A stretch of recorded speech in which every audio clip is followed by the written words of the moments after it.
প্রিয় শ্রোতা দর্শক, শুভেচ্ছা জানবেন। আপনারা যারা নিকট কাছে দূর দূরান্তে দেশে বিদেশে কাজে ব্যস্ত থাকেন, তাদের জন্য মাস্টারি সংবাদের এই বিশেষ সংবাদের আয়োজন। আশা করি চ্যানেলটিকে সাবস্ক্রাইব করে সঙ্গে থাকবেন। জানাচ্ছি আজ 18 নভেম্বর সোমবারের বিশেষ বিশেষ সংবাদের শিরোনাম এবং সংবাদ। অপরাধের কেন্দ্রে হাসিনা, মন্ত্রী এমপিরা ছিলেন সহযোগী। গত 15.5 বছরের সব অপরাধের কেন্দ্রে ছিলেন শেখ হাসিনা, তার মন্ত্রী এমপিরা ছিলেন তার সহযোগী বলে মন্তব্য করেছেন আন্তর্জাতিক অপরাধ ট্রাইব্যুনালের chief prosecutor advocate Tajul Islam.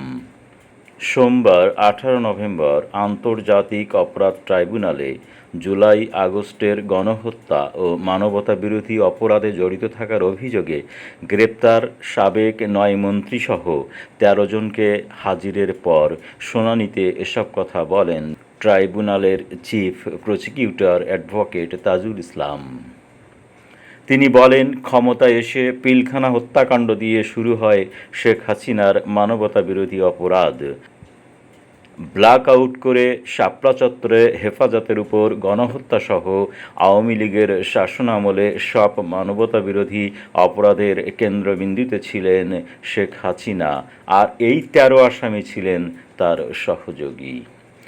13 জন আসামি হলেন সাবেক মন্ত্রী আনিসুল হক, ফারুক খান, ডাক্তার দীপুমণি, শাহজাহান খান, রাশেদ খান মেনন, হাসানুল হক ইনু, জোনায়েদ আহমেদ পলক, সালমান এফ রহমান, ডক্টর তৌফিক এলাহি চৌধুরী, কামাল আহমেদ মজুমদার, গোলাম দস্তগীর গাজী, অবসরপ্রাপ্ত বিচারপতি শামসুদ্দিন চৌধুরী মানিক ও সাবেক স্বরাষ্ট্র সচিব জাহাঙ্গীর আলম।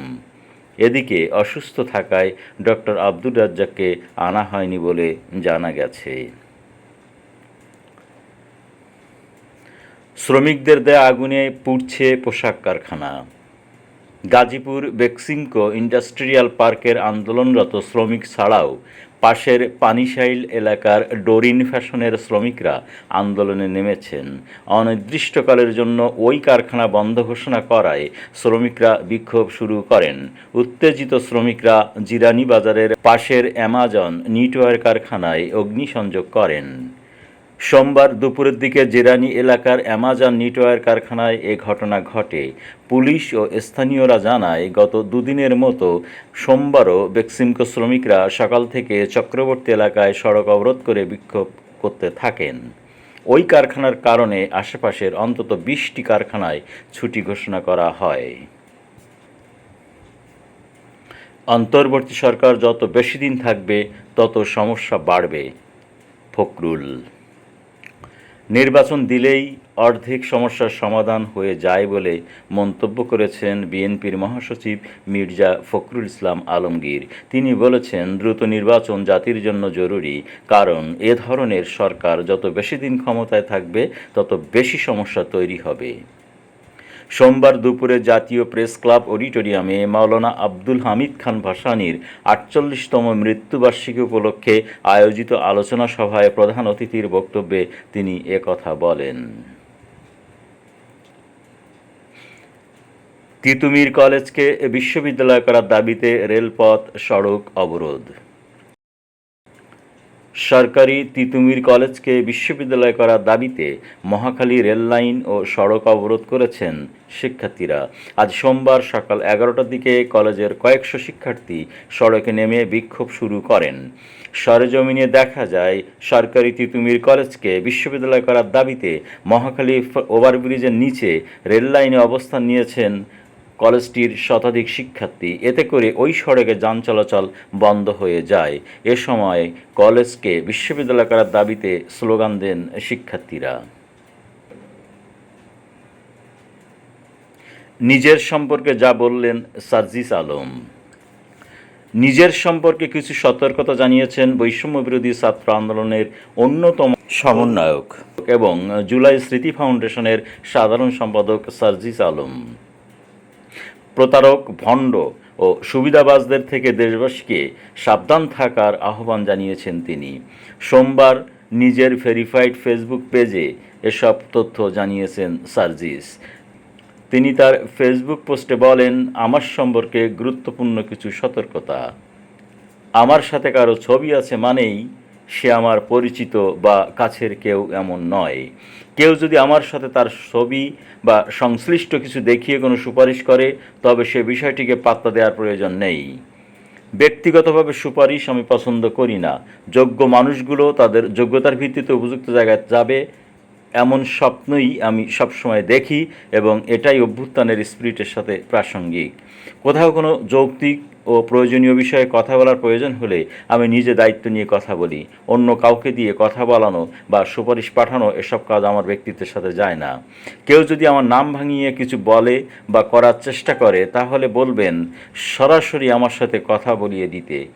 তখনই সত্য মিথ্যার পার্থক্য বুঝতে পারবেন। প্রতারক, ভণ্ড ও সুবিধাবাজ থেকে সাবধান। জাহাঙ্গীরনগর বিশ্ববিদ্যালয়ে শিয়ালের কামড়ে আহত ৩। জাহাঙ্গীরনগর বিশ্ববিদ্যালয়ে শিয়ালের কামড়ে এক শিক্ষার্থীসহ ৩ জন আহত হয়েছেন। রবিবার ১৭ নভেম্বর রাতে ক্যাম্পাসে ভিন্ন ভিন্ন এলাকায় ৩ জন শিয়ালের কামড়ের শিকার হন। আহতরা হলেন বিশ্ববিদ্যালয়ের ভূতাত্ত্বিক বিজ্ঞান বিভাগের ৫২তম ব্যাচের শিক্ষার্থী মোহাম্মদ শাহরিয়ার, বিশ্ববিদ্যালয়ের নিরাপত্তা প্রহরী আনসার সদস্য অজয় হালদার এবং দোকানদার মোহাম্মদ জব্বার। আহতরা সবাই বিশ্ববিদ্যালয়ের চিকিৎসা কেন্দ্রে প্রাথমিক চিকিৎসা নিয়েছেন। মাসের ২৫ দিনই শুটিং করতে হয় হিমিকে। তরুণ প্রজন্মের অন্যতম মডেল অভিনেত্রী জান্নাতুল সোমাইয়া হিমি খুব ছোটবেলায় অভিনয় শুরু করেন শিশুশিল্পী হিসেবে। টেলিভিশন নাটকে জান্নাতুল সোমাইয়া হিমির ব্যস্ততা চোখে পড়ার মতো। শোবিজের চেনা মুখ তিনি। তার ব্যস্ততার পরিমাণ এতই বেশি যে মাসের ২৫ দিনই তাকে করতে হয় শুটিং। কাজের এমন ব্যস্ততা বিগত বছরগুলোতে ছিল এ অভিনেত্রীর। তবে এবছরের মতো কাজের ব্যস্ততা আগেও হয়নি বলে জানিয়েছেন তিনি। কাজের তুমুল ব্যস্ততা প্রসঙ্গে গণমাধ্যমকে হিমি বলেন, এবছরের মতো কাজের এমন ব্যস্ততা আগে হয়নি। কারণ দর্শকদের ভালোবাসা ও আল্লাহর ইচ্ছায় বিগত কয়েক বছর ধরে আমি নাটক নিয়ে অনেক ব্যস্ত সময় পার করছি। না ফেরার দেশে চলে গেলেন স্বাধীন বাংলা ফুটবল দলের অধিনায়ক জাকারিয়া পিন্টু। না ফেরার দেশে চলে গেলেন স্বাধীন বাংলা ফুটবল দলের অধিনায়ক স্বাধীন বাংলা ফুটবল দলের অধিনায়ক জাকারিয়া পিন্টু। সোমবার দুপুর ১২টার কিছুক্ষণ আগে রাজধানীর একটি হাসপাতালে চিকিৎসাধীন অবস্থায় মৃত্যুবরণ করেন তিনি। মৃত্যুকালে তার বয়স হয়েছিল ৮১ বছর। তার সতীর্থ প্রতাপ শঙ্কর হাজরা বিষয়টি নিশ্চিত করেছেন।